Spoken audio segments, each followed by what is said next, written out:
ತಾಲೂಕಿನ ಬನವಾಸಿಯ ನಾಮದೇವ ಸಭಾಭವನದಲ್ಲಿ ನೂತನ ಬನವಾಸಿ ಮಂಡಲ ಹಾಗೂ ಅಧ್ಯಕ್ಷರ ಪದಗ್ರಹಣ ಸಮಾರಂಭವನ್ನು ಸಂಸದ ವಿಶ್ವೇಶ್ವರ ಹೆಗಡೆ ಕಾಗೇರಿ ಉದ್ಘಾಟಿಸಿದರು. ಬಳಿಕ ಮಾತನಾಡಿದ ಅವರು, ಕೇಂದ್ರ ಸರ್ಕಾರವು ಪ್ರತಿ ಯೋಜನೆಗಳನ್ನು ರಾಜ್ಯ ಸರ್ಕಾರದ ಮೂಲಕ ಅನುಷ್ಠಾನಗೊಳಿಸುತ್ತದೆ. ಆದರೆ ಕಾಂಗ್ರೆಸ್ ಸರ್ಕಾರ ಪ್ರತಿ ಯೋಜನೆಗೂ ಅಡ್ಡಗಾಲು ಹಾಕುತ್ತಿದೆ. ಮುಖ್ಯಮಂತ್ರಿ ಸಿದ್ದರಾಮಯ್ಯ ಹಾಗೂ ಉಪಮುಖ್ಯಮಂತ್ರಿ ಡಿಕೆ ಶಿವಕುಮಾರ್ ಕುರ್ಚಿಗಾಗಿ ಕಚ್ಚಾಟ ನಡೆಸಿ ಕಾಲಹರಣ ಮಾಡುತ್ತಿದ್ದಾರೆ. ಆಡಳಿತ ಯಂತ್ರ ಹಳಿ ತಪ್ಪಿದೆ, ಅಭಿವೃದ್ಧಿ ಶೂನ್ಯವಾಗಿದೆ ಎಂದು ರಾಜ್ಯದ ಕಾಂಗ್ರೆಸ್ ಸರ್ಕಾರದ ವಿರುದ್ಧ ವಾಗ್ದಾಳಿ ನಡೆಸಿದರು. ನಾನು ರಾಜ್ಯಾಧ್ಯಕ್ಷರಿಗೆ, ಜಿಲ್ಲಾಧ್ಯಕ್ಷರಿಗೆ ಅಭಿನಂದಿಸ್ತೇನೆ. ಯಾಕೆಂದ್ರೆ ಹೀಗೆ ನಾವು ಆಡಳಿತಾತ್ಮಕವಾಗಿ ಅನುಕೂಲ ಆಗಬೇಕು ಅಂತ ಎರಡು ಮಂಡಲವನ್ನು ಮಾಡುವಾಗ ಸಾಕಷ್ಟು ಚರ್ಚೆಗಳು ಸಹಜವಾಗಿ ಆಗುತ್ತೆ. ಆ ಚರ್ಚೆ ಎಲ್ಲ ನಡೆದಿದೆ ಸಂಘಟನೆಯ ಆಂತರಿಕವಾಗಿ.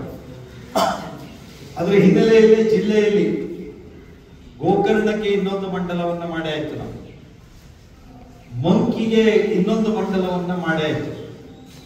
ಹೊನ್ನಾವರದ ಮಂಕಿ ಮತ್ತು ಗೋಕರ್ಣದ ಕುಂಟ, ನಮ್ಮ ಶಿರ್ಸಿಯ ಬನವಾಸಿ, ಈ ಮೂರು ಮಂಡಲವನ್ನ ಇಡೀ ಜಿಲ್ಲೆಗೆ ನಾವು ಮಾಡಿದ್ದೇವೆ. ಇದರಿಂದಾಗಿ ನಮ್ಮ ಸಂಘಟನೆಗೆ ಹೆಚ್ಚು ಶಕ್ತಿ ಬರುತ್ತೆ, ಹೆಚ್ಚು ಕಾರ್ಯಕರ್ತರ ಜೋಡಣೆ ಆಗುತ್ತೆ.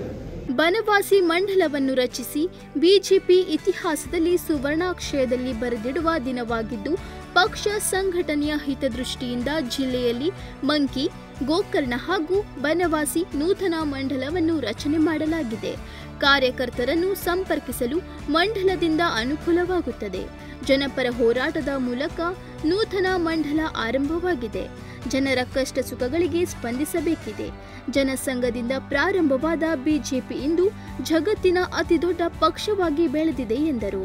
ಬನವಾಸಿ ನೂತನ ಮಂಡಳ ಅಧ್ಯಕ್ಷ ರಮೇಶ್ ನಾಯ್ಕ್ ಕುಪ್ಪಳ್ಳಿ ಮಾತನಾಡಿ, ರಾಜ್ಯದ ಕಾಂಗ್ರೆಸ್ ಸರ್ಕಾರದ ಆಡಳಿತ ಯಂತ್ರ ಕುಸಿದು ಅಭಿವೃದ್ಧಿ ಕುಂಠಿತವಾಗಿದೆ.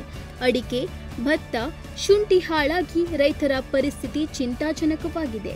ರೈತರು ಶೋಚನೀಯ ಸ್ಥಿತಿಯಲ್ಲಿರುವಾಗ ಶಾಸಕರು ರೈತರ ಸಂಕಷ್ಟ ಆಲಿಸುತ್ತಿಲ್ಲ. ಬಿಜೆಪಿಯಿಂದ ಶಾಸಕರಾಗಿ ಆಯ್ಕೆಯಾಗಿ ಆನಂತರ ನಮ್ಮ ಕಾರ್ಯಕರ್ತರಿಂದ ದೂರವಾಗಿ ಬಿಜೆಪಿಯ ಬೆಂಬಲದಿಂದ ಆಯ್ಕೆಯಾಗಿಲ್ಲ. ನನ್ನ ಬೆಂಬಲಿಗರಿಂದ ಆಯ್ಕೆಯಾಗಿದ್ದೇನೆ. ಧೈರ್ಯವಿದ್ದರೆ ತಕ್ಷಣ ತಮ್ಮ ಸ್ಥಾನಕ್ಕೆ ರಾಜೀನಾಮೆ ನೀಡಿ ಚುನಾವಣೆ ಎದುರಿಸಲಿ ಎಂದು ಸವಾಲು ಹಾಕಿದರು.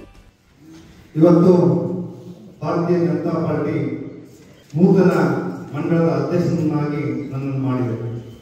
ಅದಕ್ಕೆ ಕಾರಣ ನಮ್ಮ ಜಿಲ್ಲಾಧ್ಯಕ್ಷರು ಮತ್ತು ನಮ್ಮ ನೆಚ್ಚಿನ ಸಂಸದರು ಮತ್ತು ಪ್ರಮುಖರ ನಿರ್ಣಯದಂತೆ ನನ್ನನ್ನು ಮಾಡಿದ್ದಕ್ಕಾಗಿ ಮೊದಲನಾಗಿ ಅವರಿಗೆ ಹೃತ್ಪೂರ್ವಕ ವಂದನೆಗಳನ್ನು ತಿಳಿಸಲಿಕ್ಕೆ.